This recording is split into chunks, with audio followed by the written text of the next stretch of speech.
আসন্ন লোকসভা নির্বাচনে শিক্ষকদের নিরাপত্তার দাবিতে জেলা প্রশাসনের দ্বারস্থ বামপন্থী শিক্ষক সংগঠন এবিটিএ ও এবিপিটিএ জলপাইগুড়ি জেলা শাখার পক্ষ থেকে জেলা নির্বাচনী আধিকারিক ও জেলা শাসকের কাছে ভোটকর্মী হিসাবে যে সকল শিক্ষক শিক্ষিকা শিক্ষাকর্মী আসন্ন লোকসভা নির্বাচনে নিযুক্ত হয়েছেন তাদের উপযুক্ত নিরাপত্তা সহ নির্বাচন সংক্রান্ত অন্যান্য বিষয়গুলি নিয়ে ডেপুটেশন দেওয়া হয় বৃহস্পতিবার।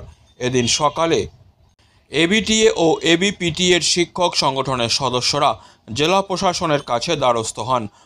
মূলত এ বিষয়ে নিখিলবঙ্গ প্রাথমিক শিক্ষক সমিতির জলপাইগুড়ি জেলা সম্পাদক বিপ্লব ঝা বলেন, ভোটকর্মী হিসাবে আমরা ভোট কেন্দ্রে যাই, কিন্তু আমাদের সঠিক নিরাপত্তা থাকে না।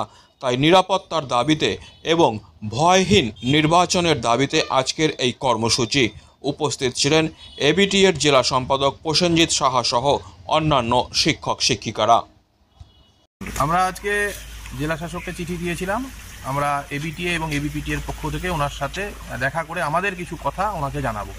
আমাদের যে বিষয়গুলো আছে তার মধ্যে অন্যতম বিষয় হচ্ছে যে যারা ভোটকর্মী হিসেবে যাবেন তাদের পূর্ণ নিরাপত্তার ব্যবস্থা করা এবং সব জায়গাতে সেন্ট্রাল ফোর্স রাখতে হবে। বিগত দিনের অভিজ্ঞতা পঞ্চায়েত পৌরসভার নির্বাচন 22 এবং 23 আমাদের করুণ অভিজ্ঞতা আছে, সেই জায়গায় দাঁড়িয়ে পূর্ণ নিরাপত্তা আমরা চাচ্ছি।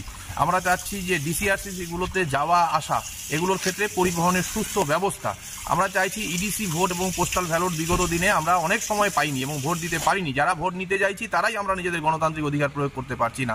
এই বিষয়টা এর সাথে দাঁড়িয়ে আমরা যেটা বলেছি যে বহু শিক্ষক শিক্ষিকা দুজনেরই ডিউটি পড়েছে। তাদের ছোট ছোট শিশু আছে, যাদের বাচ্চা ছেলে আছে, মেয়ে আছে, যাদের হচ্ছে যে রাখার কোনো জায়গা নেই, তারা কি করে তাদের রেখে ডিউটিতে যাবেন? তারা প্রেয়ার করেছিলেন তাদের ডিউটি রিলিজ করার জন্য, কিন্তু সেগুলো করা হয়নি। বহু অসুস্থ মানুষ আছেন যাদের ডিউটি রিলিজ করা হয়নি। আবার অন্যায়ভাবে এমন কিছু নাম বাদ দেওয়া হয়েছে যাদের প্রয়োজন নেই, বাদ দেওয়ার প্রয়োজন নেই, তাদের নামগুলো বাদ দেওয়া হয়েছে। এই সমস্ত বিষয়গুলো এর সাথে দাঁড়িয়ে আরও যে বিষয়গুলো আছে সেটা হচ্ছে সার্বিকভাবে হচ্ছে যে এই নির্বাচনটাকে নিরপেক্ষ এবং সুষ্ঠু নির্বাচন, ভয়হীন নির্বাচন করার জন্য যা যা প্রশাসনের করা দরকার সেটা করতে হবে। যে সমস্ত ভোটকর্মীরা ভোট নিতে যাবেন তাদের ওখানে হচ্ছে যে যেখানে ডিসিআরসি সেন্টার সেখানে যাতে তাদের বাইক গাড়ি রাখার সুবন্দোবস্ত থাকে তার ব্যবস্থা করতে হবে। মালবাজারে যারা ট্রেনিং নিতে যাবেন 6-7 তারিখ তাদের যাতায়াতের ব্যবস্থা, এই সার্বিক ব্যবস্থাগুলো নিয়েই আজকে আমরা এখানে এসছি, কথাবার্তা বলবো।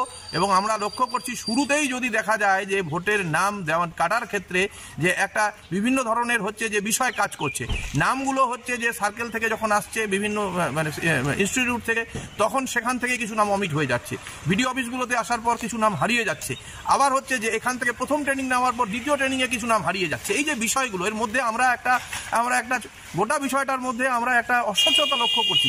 সেখানে দাঁড়িয়েই আমরা বলতে চাইছি যে শুরুতেই যদি অস্বচ্ছতা থাকে তাহলে নির্বাচন সুষ্ঠুভাবে হবে কেমন করে?